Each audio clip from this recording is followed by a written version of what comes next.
ever-growing list of grifters that like to try and capitalize off of the whole anti-vax, anti-masking thing. This is nothing new to you guys. But now there's this new realm where they're pitching remedies for people that regret getting the vaccination.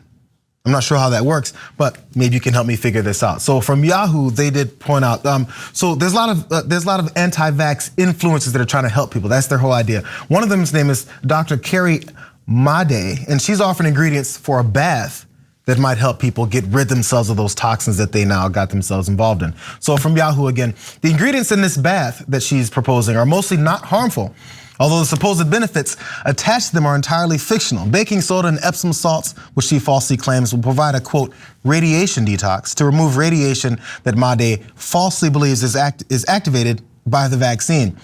Bentonite clay will add a major pull of poison, she says, based on a mistaken idea that in anti-vaccine communities that toxins can be removed from the body with certain therapies. So as it points out, it's so far not harmful. But then she recommends adding in 1 cup of borax, not the Lorax, but borax, which is a cleaning agent that has been banned as a food additive by the FDA to take nanotechnologies out of you. Oh yeah, obviously. Now, if you're wondering what nanotechnologies are, so am I. It's unclear what Madej means by nanotechnologies, but on a podcast called Reawaken America, she falsely claimed that there's a liquefied computing system inside coronavirus vaccines. She's also claimed the vaccines are a, quote, gateway to transhumanism. Jesus. Do not let them in the bathrooms. We don't want the transhumans in the girls' track teams or in the bathrooms. Okay. And there's liquid microcomputers and chips. Not necessarily chips. There's liquid computers. So before we actually talk about what Madej is up to, she also, this is the most unsurprising thing. She also describes herself as, quote, practicing the truth in Jesus through medicine. Because that's how that works. Yep. So go ahead. Wait, can I ask, why do they always make the vaccine sound so cool? Like so much cooler than it actually is. They're the anti-vax crowd. They're the ones who are like, it's gonna turn you into Magneto, so that'll be neat. Spoons will just stick to your body, and now you're gonna have all these robotic properties that you didn't have before. It'll turn you into like the superhero. Like I want that. I feel like I got ripped off at the end of the day. Yeah, they're like, it'll turn you into a transformer like Megatron. I'm like, will it? Okay. That would be a considerable upgrade for me. You're bulletproof.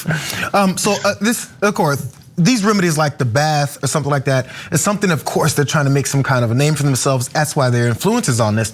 But it's obviously not useful to get rid of the vaccine, which is, as this one doctor will let us know. Anti-vaccine message boards are now littered with users that are caving to societal pressure or work mandates and receiving a coronavirus vaccination because the mandates are spreading. So, quote, once you're injected, the life-saving vaccination process has already begun. You can't unring a bell. It's just not physically possible. This was said by Angela Rasmussen, who's a virologist and an adjunct professor at the University of Saskatchewan in Canada. How about that? Also, she says the transaction process for the mRNA vaccine is fairly quick. Basically, by the time you get out to your car, sorry, the magic has already started. So even though this is all very obvious, this last point on this, it's getting more extreme. So far we have a bath, and then maybe you add a little bit of this potentially toxic chemical that can maybe cause some kind of irritation. So one last part of this, now some anti-vaccine groups are now recommending that people who have been vaccinated should immediately self-administer cupping therapy, which of course is an ancient form of alternative medicine that involves creating a suction on the skin to speed up the, quote, removal of the vax content, including first making small incisions on the injection site with a razor.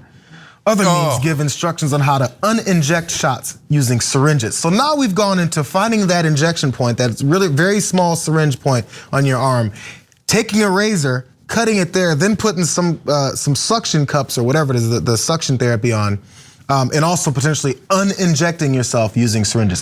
So if you already think that you've got these microorganisms inside of you and transhumans and transformers all in you, just sticking a couple of razor blades inside of you and cutting yourself open a little bit more just might help. I thought they're afraid of syringes and needles, but now you got razors. Yeah. That you got to inject yourself. And they're like, now look guys, don't trust all the doctors in the world, okay? They're all obviously lying to you. So a rando online says you should cut yourself and then do borax and Lorax and everybody's like, oh, that makes sense. Yeah, no, we should trust that. Why would you trust the rando if you don't even trust the doctors?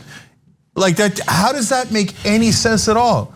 So look, there's a serious side to it. Obviously, I'm gonna get to that in a second. But like, I'm tired of reading this stuff. Well, once I get to the baking soda, I start to tune out. I'm like, okay, the baking soda goes with the Cocoa Pebbles, which then of course you have to add Clorox. No, I mean borax, I mean Lorax too.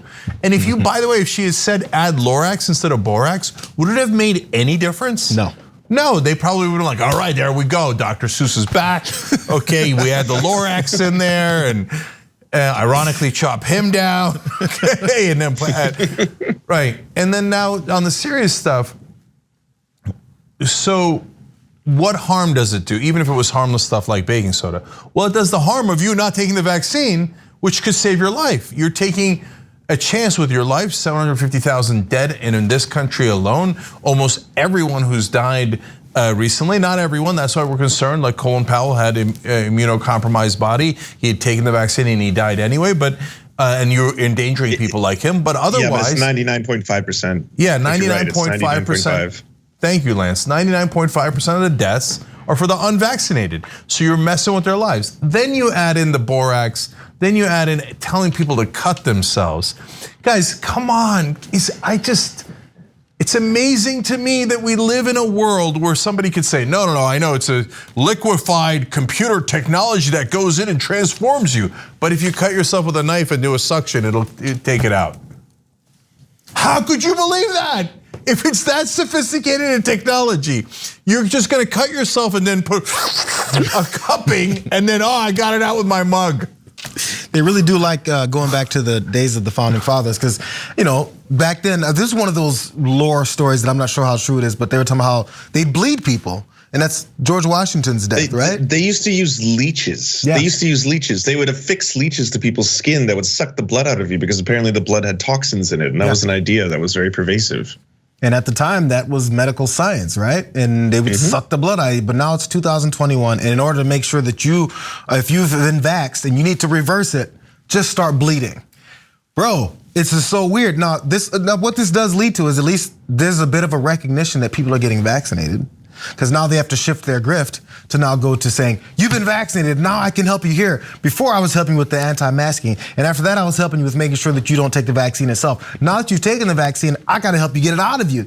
It's gonna be a continuous grift. That's how influencing works, that's how grifters work especially. But influencers always have to come up with something new, especially since this is gonna be something everyone wants to get their hands in on and get a little bit of cash for themselves, is to make sure that you get the next one out there. So if now you've seen someone's got bath ingredients, now you gotta say, you gotta cut yourself. Oh, now I gotta say you gotta get a new syringe to stick it in your body and pull it out. Next I gotta say you gotta cut your head off. Then you gotta stick a needle in your eye and pull your eyeball out and then drain it out of there. It doesn't matter, just keep talking about new ways to get people to go, oh, that's a great idea, let me do this to myself and give you my attention and my money. So just to be super clear, because we live in a mad world, none of that is real. Do not do any of that to yourself, okay? It just gets more radical. But because like you can't keep up with the insanity. At one point I thought you accidentally said anti-vaxx, and I was like, wait for it, the anti-vaxxers.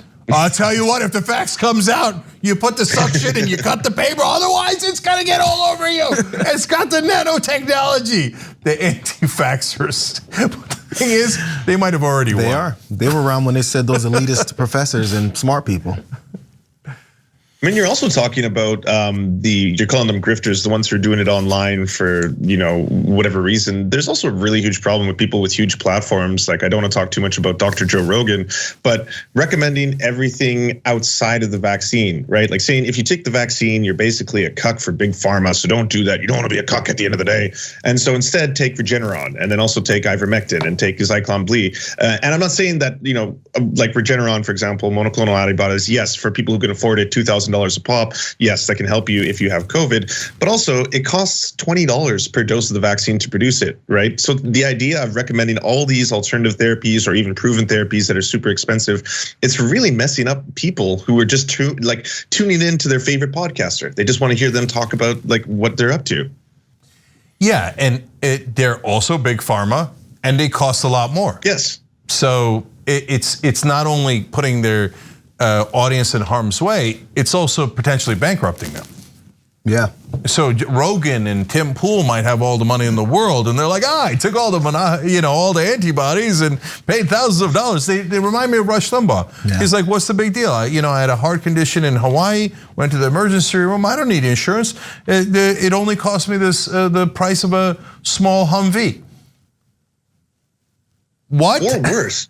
You should also add that like not everyone has access to Hollywood doctors who will just give you any like scripts you want. So if you've got Joe Rogan saying you should take ivermectin for humans, take it for humans, no one has access to that, but they're scared and they want something, they're gonna buy the horse version because that's the only one they have access to. That's how that whole thing started. And I know CNN reported on it incorrectly, but it still was a really big problem because they're telling people ivermectin for humans is what you should be having. Yeah, because there was the bleach thing when Trump did that as well. People decided to go for the most serious thing because they get desperate and they buy in. Mm-hmm. Yeah, Dr. Sanjay Gupta did a terrible job on Joe Rogan's show. He should have said, hey, why don't you apologize to people for telling them this nonsense of taking a deworming medicine for coronavirus when that has nothing to do with it. Hey, Joe, will you admit it? Will you admit it? Will you admit it? You're wrong, you're wrong. Will you admit it? No, he's like, oh, I'm sorry, CNN said that about you. Oh, you're so famous. Ay, fight back, Jesus Christ. Thanks for watching The Young Turks, I really appreciate it. Another way to show support is through YouTube memberships. You'll get to interact with us more. There's live chat emojis, badges. You've got emojis of me, Anna, John, JR, so those are super fun. But you also get playback of our exclusive member-only shows and specials right after they air. So all of that, all you gotta do is click that join button right underneath the video. Thank you.